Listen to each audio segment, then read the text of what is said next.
تخيل معايا اننا رجعنا بالزمن للقرن الثاني قبل الميلاد، وتحديدا عند حطام سفينة رومانية اسمها بوزينو غرقانة جنب سواحل توسكاني. لما علماء الآثار اكتشفوا السفينة دي لقوا جواها علبة صفيح محفوظة بعناية شديدة، وجواها أقراص طبية مسطحة. الأقراص دي اللي الرومان كانوا بيسموها كوليريوم كانت بتتكون بشكل أساسي من أكسيد الزنك وصمغ الصنوبر، وكان الدكاترة في الجيش الروماني بيستخدموها لعلاج أمراض العيون والجروح العميقة. من 2000 سنة الإنسان أدرك بالفطرة إن جسمنا بيعتمد بشكل أساسي على المعدن ده لإصلاح الأنسجة والتوازن الفسيولوجي. النهاردة العلم الحديث أثبت إن الجينوم البشري بتاعك فيه أكتر من 3000 بروتين مختلف بيعتمدوا بشكل كامل على الزنك عشان يشتغلوا. فنقدر نقول إن الزنك مش مجرد فيتامين بتاخده لما يجيلك برد، ده يعتبر حجر الأساس اللي بيشغل الإنزيمات، بيحمي خلاياك من التآكل وبيتحكم في شفرتك الجينية. بس المشكلة ان اغلبنا عايش في حالة نقص خفي للمعدن ده وهو مش عارف، والنقص ده بيدمر جسمك من جوه ببطء شديد. طب هو ازاي ده بيحصل؟ وليه جسمك ممكن يضحي بيك حرفيا لو الزنك قل؟ ده اللي هنفهمه في فيديو النهارده.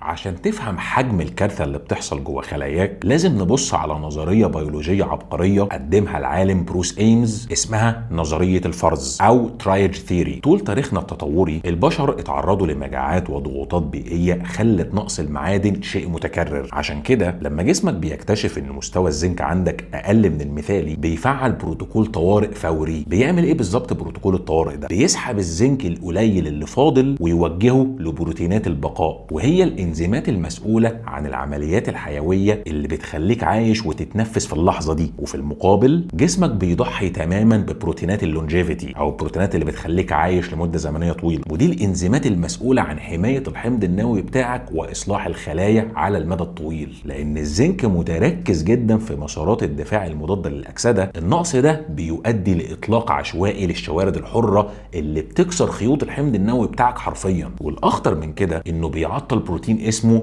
B53، وده البروتين الاساسي اللي بيمنع تكون الاورام وبيسرع من قصر التيلومترات، يعني بيعجز خلاياك قبل الاوان. العمليه دي بتفضل شغاله في صمت لعشرات السنين وبترفع احتمالات اصابتك بالامراض والانهيار المناعي. لكن التدمير الخلوي ده هو مش اسوأ حاجه، المشكله الاكبر بتحصل لما النقص ده يوصل لجهازك الهرموني، وتحديدا للمصنع اللي بيحدد هويتك كراجل.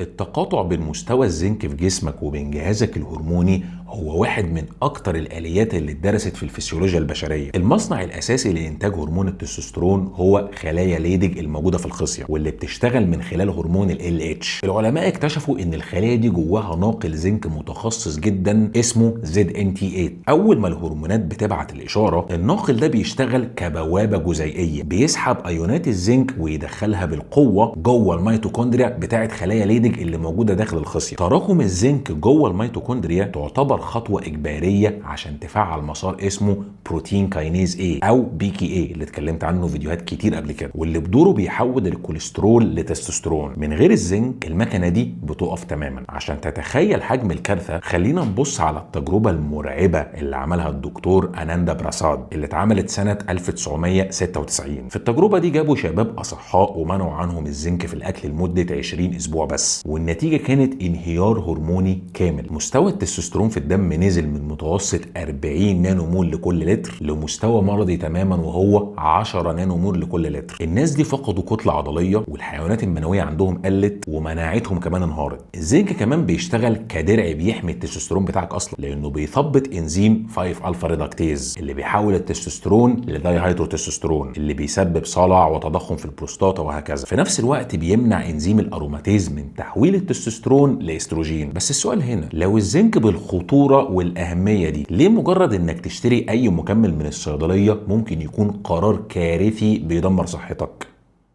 جسمك ما يقدرش يمتص عنصر الزنك الخام لوحده في الامعاء، لازم الزنك يكون مرتبط بناقل كيميائي عشان يقدر يعبر للانسجه. نوع الناقل ده هو اللي بيحدد هل المكمل ده هيكون مفيد لجسمك ولا هينزل في الحمام. الزنك البسجلايسينات مثلا ده حمض اميني بيوفر اعلى نسبه امتصاص وبيعدل البلازما وخلايا الدم الحمراء بسهوله جدا. لكن المفاجاه العلميه الحقيقيه موجوده في الزنك بيكولينات. السر ورا النوع ده تم اكتشافه من مرض وراثي مميت اسمه التهاب الجلد المعوي. المرضى دول جسمهم مش بيقدر يمتص الزنك نهائيا. الابحاث لقت ان المشكله عندهم في حمض اميني اسمه التريبتوفان اللي المفروض يتحول في الجسم لحمض البيكولينيك اللي البنكرياس بيفرزه في الامعاء عشان يمسك في الزنك ويدخله الخلايا. لما بتاخد زنك بيكولينيت انت بتدي جسمك نفس الناقل التطوري المتخصص بتاعه، فبتتجاوز اي مشاكل في الامتصاص. على الجانب الثاني اردأ نوع ممكن تدخله جسمك هو الزنك اوكسايد، امتصاصه شبه معدوم ومناسب بس للدهانات الموضعيه على الجلد من بره. لكن الكارثه الحقيقيه في جوده التصنيع. الزنك في الطبيعه بيكون مخلوط بمعادن تقيله شديده السميه زي الكادميوم. الكادميوم ده تركيبته الالكترونيه مطابقه للزنك، فجسمك بيتخدع فيه وبيدخله الخلايا مكان الزنك. المشكله ان الكادميوم مصنف كمسرطن من المجموعه الاولى. لو اخدت مكمل رخيص مش مفحوص معمليا انت حرفيا ممكن تكون بتعمل تراكم لسموم مسرطنه في كليتك وداخل خلاياك. وحتى لو اشتريت انضف نوع لو استخدمته بشكل غلط هتدخل جسمك في ازمه ممكن تكون قاتله. وده بياخدنا للفخ الاعظم. بس قبل ما نكمل، لو الفيديو عجبكم لحد دلوقتي وحابين ان نكمل في سلسله المكملات الغذائيه ما تنساش تعمل اشتراك في القناه وتعمل لايك وشير للفيديو مع صحابك وتكتب لي كومنت تحت، لان حقيقي تعليقاتكم هي الحاجه اللي بتخليني استمر في تقديم المحتوى. ولو حابب تدعم القناه وتشارك في لايفات مخصصه للداعمين فقط تقدر تعمل ده من خلال زرار جوين او انضم اللي موجود تحت الفيديو او من خلال اللينك اللي موجود في صندوق الوصف. وحابب افكركم ان بطلع لايف هنا على قناه اليوتيوب كل يوم حد الساعه 10 مساء بتوقيت مصر، وفي اللايف ده احنا بنتكلم عن كل حاجه تخص التدريب والتغذيه ومحسنات الاداء زي البيبتايدز او السارمز او الاسترويد هرمون كمان. وحابب اشكر جدا داعمين القناه لحد دلوقتي، شكرا جدا ليكم. يلا بينا نكمل الفيديو.